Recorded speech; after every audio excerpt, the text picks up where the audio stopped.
Hi everyone, I'm True Soul, and welcome back to another Marvel Legends Collection update video. So in this video, guys, I have some very long-awaited Marvel action figures in the form of Lady Deathstrike, the Scientist Supreme, and the Red Skull.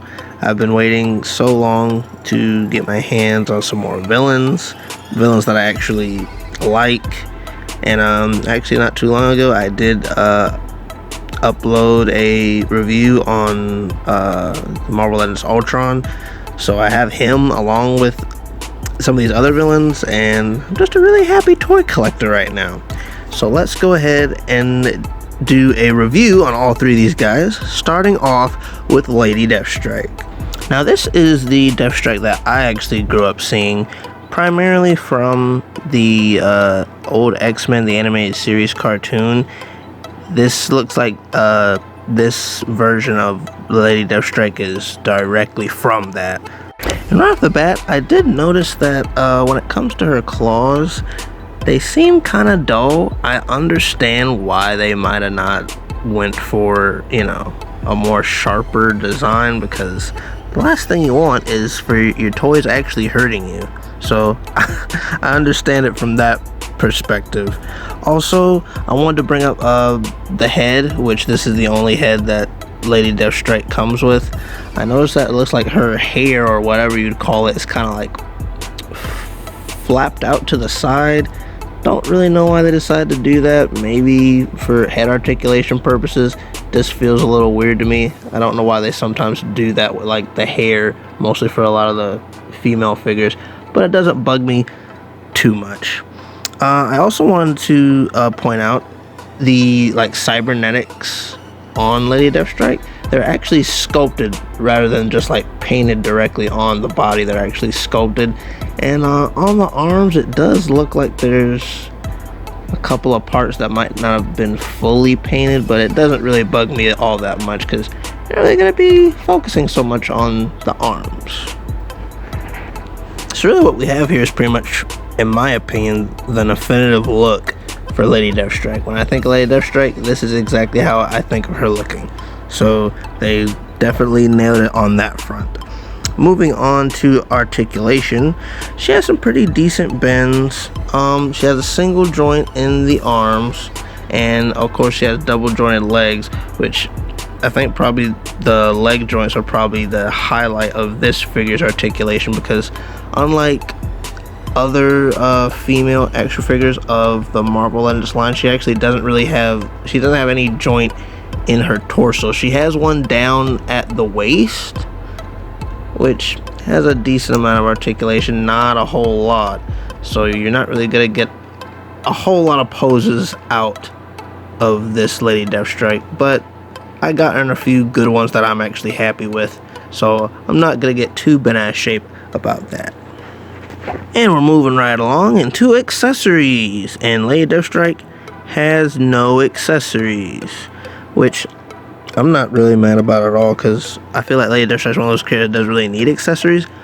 I will say that I would wish that she did come with an alternate head, kind of more like a angry head for like when she's attacking Wolverine. That would have been nice, but I'm not gonna gripe about it too much. I've been waiting for Marvel Legends to make Lady Deathstrike, mostly because you go online to try to get a Lady Deathstrike from who knows way back. They're a pretty penny, so I'm probably not gonna need another Lady Deathstrike anytime soon, unless someone makes one that has better articulation, which is probably the only gripe I have with this action figure. And we're gonna go ahead and move right along into the Scientist Supreme. Now the Scientist Supreme isn't necessarily like one of my favorite Marvel characters. I barely knew who this guy was for a pretty long time. It's just whenever they announced him, I looked at him, and I mean, come on guys, it's an armored AIM agent. I mean, that looks pretty cool, even though, you know, I think he played more like a leader role when it came to like the AIM association, not necessarily like fighting or anything like that. But I really like the armored look of this figure. I like the shiny golden yellow color that they used for him. And, you know, just looking at this guy right off the bat, you can tell he's no run-of-the-mill AIM agent. Like, he's actually a very important character. And he comes with your run-of-the-mill articulation for most of the male Marvel Legend action figures. Although I will say that his head actually has very decent articulation in it, even though he has a big collar. Doesn't really hinder articulation at all, really, on that front. However, the shoulder armor is a little bit of a nuisance. I can get him in most of the poses that I want him to be in, so that's not for me. But the shoulder armor does hinder articulation a little bit, but I can work around that. And last but not least, accessories. The Scientist Supreme only really comes with one accessory, which is some kind of like holographic notepad, looks like. Although I will say, if any of you have any other like AIM agents, maybe if you guys got that Marvel Legends 2-pack, or maybe even just that army builder, there are some AIM agent accessories that I think would work very well with the Scientist Supreme. Just for example, I put this gun holster on his leg, just to, you know, kind of give him a weapon, because I feel like if you're gonna be a member of AIM, you at least have to have some way of defending yourself. So I probably gonna display mine with a gun of some type, and I think it looks pretty cool on the figure. But now that we have those two out of the way, let's get to probably my most anticipated Marvel villain for them to make, which is none other than the Red Skull. And I think visually they knocked this Red Skull out of the park. I love the dark green like jumpsuit thing that they gave him. I like this kind of crazy smiling head that they gave him. Makes him look insane. I also noticed that his little shoulder, I'm not really sure what you'd call that, little thing on there with the Hydra symbol. I know there's another symbol that they could have used, but I understand why they didn't use that one, for those of you that know what I'm talking about. But this is definitely my definitive Red Skull. This is what I think about when I think of the Red Skull, and I'm just glad I finally have Captain America's arch nemesis, so I can have Cap punch him in the face.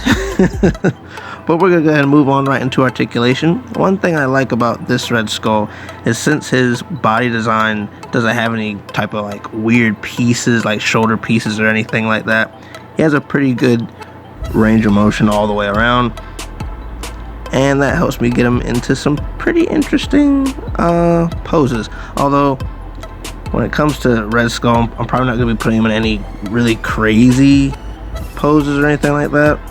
Mostly kind of more regal looking poses, more sinister looking poses.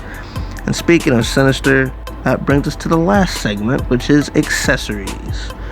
And the Red Skull comes with a few pretty good ones. He comes with an alternate head, which is more of a calm look for the Red Skull. It looks pretty good, although I'm most likely going to be displaying him with the more crazy looking head, because I like that one better personally. He also comes with a lot of different hands. He comes with some gun holding hands, which he can use to hold his Hydra gun that he comes with. And he also has some punching hands in case he wants to punch Captain America.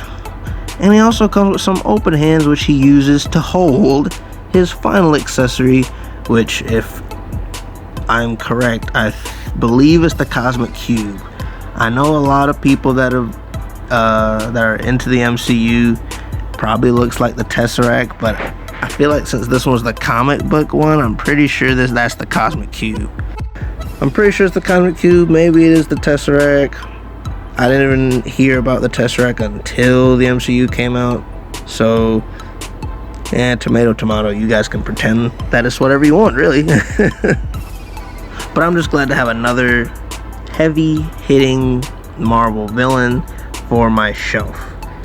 And hopefully, fingers crossed, somewhere down the line, we'll get a couple more heavy hitting villains, like a classic Magneto, hopefully. Please, Hasbro, do that.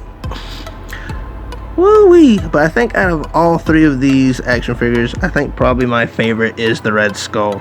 I've had a little bit more fun posing him, taking pictures of him, which mostly is what it comes down to whenever it comes to like my favorite action figures in my collection. They're usually the ones that I have the most fun posing. If I have fun posing it, it's my favorite. Alright guys, I'm not going to ramble on any longer. Comment down below if you have any three of these action figures. What do you think about them and which one is your favorite? And be sure to follow me on my Instagram, as you'll stay updated when I have plans to upload a video, as well as see exclusive photos like of the Red Skull that you will not see in my videos. Alright guys, till then, be sure to like, subscribe, and go to my channel to check out other videos. Catch you later.